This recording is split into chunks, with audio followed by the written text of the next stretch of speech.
अधिकतर लोग अंधविश्वासी होते हैं। वे बिना सोचे समझे हर बात पर आसानी से विश्वास कर लेते हैं। ऐसी ही घटना हुई। एक दिन साधु जैसा दिखने वाला एक आदमी हाथ में छड़ी लिए वहां आया। लोग उसके आसपास इकट्ठा होने लगे।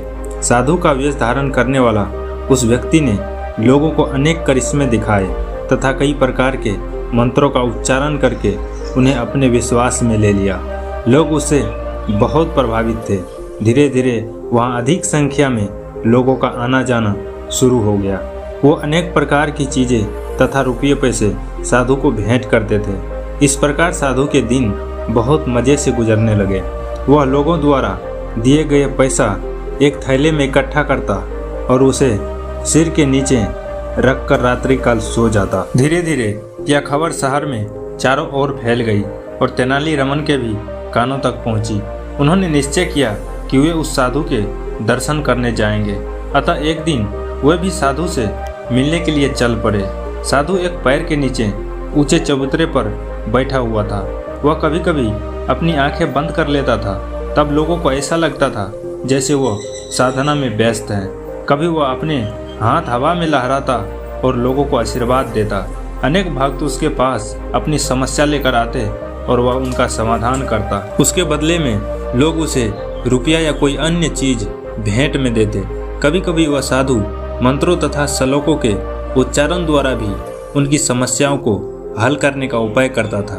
तेनाली रमन उस साधु के पास ही बैठे थे। वे बड़ी आसानी से सुन सकते थे कि साधु लोगों से क्या कहते हैं। उन्होंने महसूस किया कि साधु थोड़ी थोड़ी देर बाद वही गिने चुने मंत्र और श्लोक दोहरा रहा है तथा बारी बारी लोगों से सुना रहा है। ऐसे में तेनाली रमन ने सोचा, यह आदमी तो ढोंगी है। गांव वाले व्यर्थ ही इसके जाल में फंस रहे हैं। मुझे इस ढोंगी की सच्चाई गांव वाले के सामने लानी होगी। यह सोचते ही तेनाली रमन ने जल्दी से साधु की दाढ़ी में से एक बाल उखाड़ा और कहा, मुझे स्वर्ग जाने का रास्ता मिल गया। देखो, यह साधु की दाढ़ी का कीमती बाल है।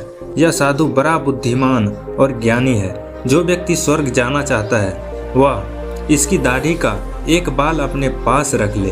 तेनाली रमन ने उस बाल को जेब में रखते हुए कहा, अरे हाँ, चलो चलो। भीड़ भी एकदम से बेकाबू होकर साधु की ओर दौड़ी। जब साधु ने भीड़ को अपनी ओर आते देखा तो वह घबरा गया। वह जानता था कि यदि लोगों ने उसकी दाढ़ी या सिर के बाल उखाड़ने शुरू कर दिया तो उसका क्या हाल होगा। अतः वह नकली साधु अपनी जान बचाने के लिए वहां से भाग खड़ा हुआ। वह तब तक भागता रहा जब तक कि वह शहर से बहुत दूर नहीं निकल गया। तेनाली रमन वहीं खड़े खड़े मन ही मन में मुस्कुराते रहे। जिस भीड़ ने एक ढोंगी को साधु बनाकर उसकी पूजा करनी आरंभ कर दी थी, उसी भीड़ ने उसे भागने पर मजबूर कर दिया। इसके बाद तेनाली रमन दरबार में लौट आया और महाराज कृष्णदेव राय को नकली साधु का सारा किस्सा सुनाया। महाराज भी हंसे बिना नहीं रह सके। उन्हें मालूम था कि तेनाली रमन के पास हर समस्या का समाधान है। वे प्रत्येक काम को बखूबी निपटा देते हैं। दोस्तों, हमें इस कहानी से यही सीख मिलते हैं कि किसी के ऊपर आंख बंद करके उस पर विश्वास नहीं करना चाहिए, बल्कि जो व्यक्ति आपसे कुछ कहे तो उसे गहराई से जानने का पहले प्रयास करें।